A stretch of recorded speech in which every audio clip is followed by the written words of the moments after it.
offers sound practices, saying Sarbanes-Oxley or HIPAA sounds good. Doesn't work. There's too much money in there.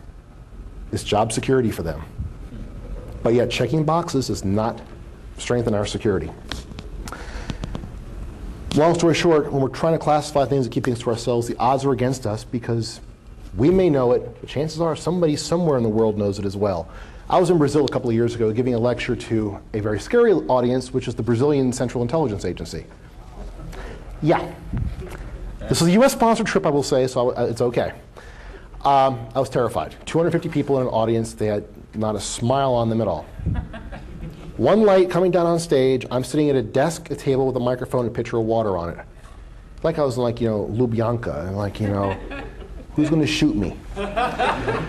Question came up during Q&A. Of course, there were like 3 or 4 embassy folks there who were with me, and somebody from our CIA who was there to kind of see what questions were being asked of me, the cybersecurity guy coming here to lecture. Question came up. What's your take on the restriction of encryption, strong encryption by the US government? How come you can have it and other countries can't? I'm like, oh, I didn't want to deal with politics here. I want to go back to my country. I've got to wash the car. Please don't do this. And I stopped for a minute and I said, look, when you think about it, encryption is simply mathematics. This is a brilliant response. I mean, I'm very proud of myself for how I phrased this. In this environment, there's a bead of sweat running down my back at this point. I said, crypto is mathematics. And whether you find out now or in 15 years, you're going to find out. So I don't agree with the policy, but just think of it as math and you'll do OK. And the CIA guy's like, good one. It's like, whew, no diplomatic incident here. But it comes back to saying the odds are against us because we may know about it, but it'll come out eventually. We were talking about trusting each other, and there's a lot of text here, but really what it comes down to is that we're trusting more and more things. We're people, we're human, we trust each other, we build trust, we gain trust, hopefully we keep trust. The same is true with computers and systems and networks. But over time, as we start accepting and embracing more and more people in our network of trust, this system that has all this trust involved can be completely subverted from the inside if one person, one friendly adversary, messes up. As I said earlier, the Hansen case, Ames, you name it. There's a great paper that came out. I've got it upstairs called The Collision of Paradigms, and it goes into how you define trust for the new millennium. It's really good. I'll give a URL if you guys want. We're almost done. We'll really quickly go through a couple of myths and realities. And this is applicable whether we're talking about cybersecurity or public safety or anything in between. Telling people about a risk is more likely to cause alarm than if we say nothing. Reality is, it means we give people a chance to express their concerns and take action. If I'm a systems administrator and there's a 0 day out there, I want to know what to look for. Tell me, here's a snippet of code, here's what it looks like, I'll throw it up in my snort filter, I'll look, at least I can be on guard for something. That's letting me do something to empower myself and take charge, rather than sitting back waiting for a vendor alert that might never come. Number 2, communication is less important than education. If people knew the true risks, they would accept them. The reality is, and this is what I've been talking about, we have to pay just as much attention to the process we use to communicate these risks. Risk communication, trust, interpersonal skills. Pay as much attention to those skills as we do to the actual message itself. I love the third one. We shouldn't go public until we have a solution. Sound familiar?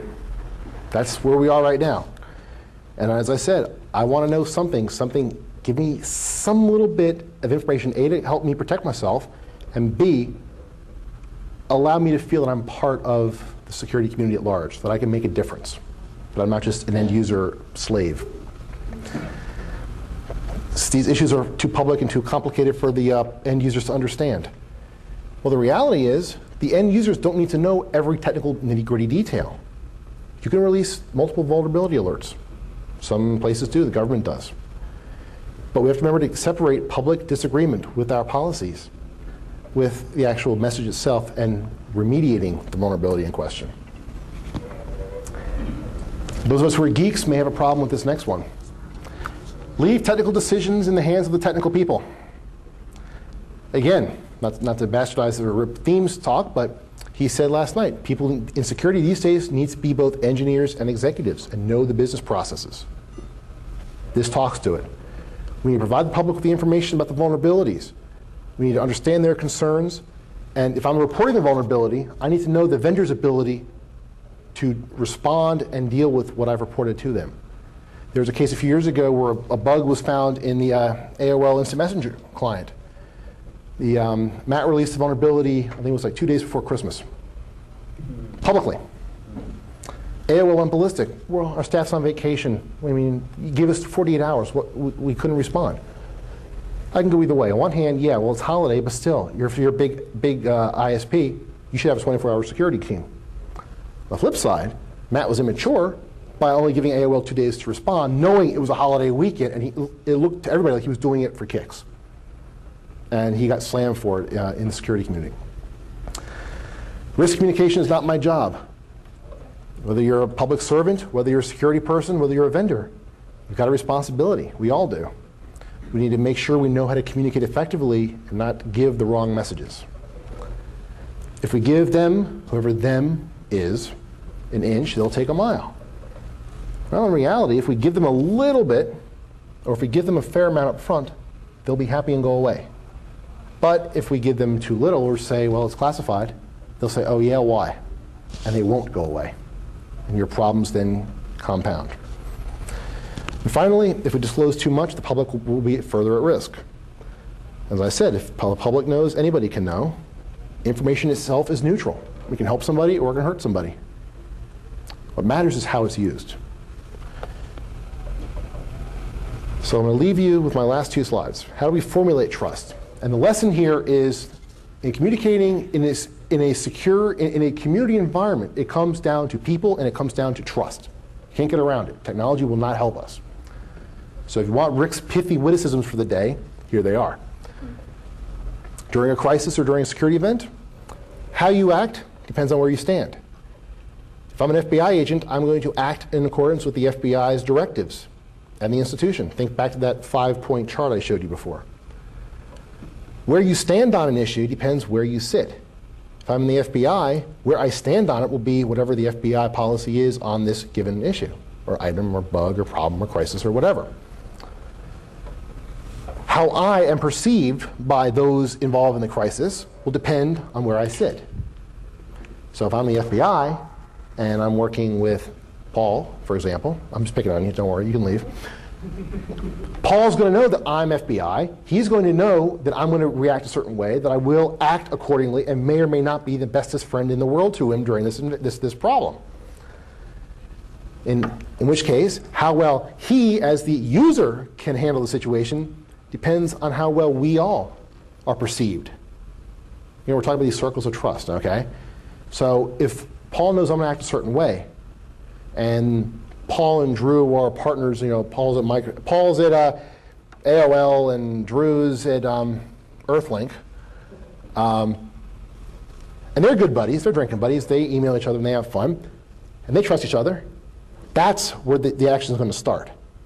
So Dean was saying last night, talk about, you know, the communities of interest and these little cells that can do things under the radar. That is under the radar. They will resolve an issue or be well on the way to resolving an issue long before me and the FBI get involved, because we're slow to respond. We've got this huge perception gap we're trying to overcome. Ultimately, how well the situation is resolved depends on all of us being able to reconcile these factors in a way that works effectively. Which means I can't come in and say, hey, Paul, I'm from the FBI. Give me all your data and then go away. That's what I've told them before. We're number one. FBI. I've been burned by them before. And I'm not meaning to sound angsty, but in some ways I guess I probably could be, because this has happened. $2 million network security incident. They came in, they wanted all of our logs, all of our data, all of our evidence. They went away. We never heard back from them, ever. Am I going to work with them in the future? No, I didn't. So how do we gain public trust? Well, and public trust, I mean people beyond our immediate organization. We need to accept and involve others as equal partners in an incident or in the analysis of a vulnerability or a problem. We need to inform people and not replace actions with speculation or mix public concern or dissent with the message. Again, good communication skills. I love looking and lurking on mailing lists where you see the real hardcore people discussing nuances of a given exploit. And they're working down here at the micro level, and everybody else is working higher up. They get confused and caught up in the nuance of how something is worded, when the reality is it's unimportant in the grand scheme of things. So again, it comes back to good communication and focusing on the message and the mission at hand, not the ego. I mentioned Rudy Giuliani. You gotta be honest, be frank, and open. I would love for a software vendor to say, yep, we screwed up. There's a problem. Oh, wait, somebody did actually. Apple did that with iTunes a couple of years ago. When you installed a new version of iTunes, it wiped out your iTunes music folder. They admitted, oops, we got a problem. They pulled the software, and they offered to pay anybody for data recovery to recover their MP3s. That was the only case of a mea culpa I've seen on that level from a software vendor. Got to be honest, got to be accountable, and be open. As I say, trust is very hard to obtain in such cases. And we've talked about Microsoft and AOL. Do you think I trust them right now? Why do you think that? Because I've seen them in action before. Trust, once you lose it, is very hard, if not impossible, to regain. So, don't lose the trust. And finally, whether you're a vendor, you're a security guy, and you're working a case, meet the needs of the media, the people out there. Not just the media reporters and the press, but again, the people outside your organization. And know, in communicating with people outside your organization, what their motivations are. The press are interested in the politics, they want a scandal. End users might want something different. Executives might want something yet again. When I talk and teach on incident response, I do a whole module just on interpersonal skills based on who you're talking with. Executives, how do you deal with them? Users, other techies, group managers, lawyers, human resources. They all have different nuances that you need to know how to deal with. Same thing here. Dilbert, exactly. Finally, I wonder which message is really more important here. Security informatics, which one? The one in bold. These are available for sale, front desk. Well, you missed the other plug I did for you at the beginning. Oh, bless your soul. I'm trying to make up for things, dude. I talk about security informatics, and just so you know, my PhD research is on vulnerability disclosure and this issue of security versus secrecy, versus openness. So this is kind of a small subset of the greater picture of what I'm working on. But what I'm finding thus far is that we've got to be community-centric in our response to IT security concerns and discussing how to deal with and remediate vulnerabilities as they come up. Doing that, we've got to trust the people we're working with. Be they other researchers, hackers, vendors, government folks, non-government, whoever the case is, trust is important. And we're not going to get it through secrecy. And the bottom line is that, at least this is my personal political view here, is that if we're going to create a culture of trust, we had better err on the side of helping protect people, saving lives, securing services, than preventing the data from falling into the bad guys' hands. That's where we're heading right now, unfortunately. That terrifies me as a security person, terrifies me as a citizen. And hopefully, it's starting to terrify you as well. With that, I am 2 minutes and 15 seconds away from being thrown off the stage. Are there any questions, comments, dirty looks? Question? Just one question real quick. On that graph that you have, where the 5-point graph on levels of trust, you have two axes there, one goes to complexity and the other one degrees of abstraction. I was just wondering if you could explain it. Sure. I can. Next question. No. Basically, I mean, the axes, if you go out, take the outer band, socio-political climate, all right? That's probably the easiest one to explain because the message gets very complicated because you've got so many other players and spinmeisters involved. And as the complexity gets greater and greater, the people who are involved know less and less about the issue at hand. So the level of abstraction is greater. Because you get a politician saying, cyber terrorists are bad and must be eliminated. Nuke them all. Senator, what's a cyber terrorist? They're a bad guy. You go. They're out here.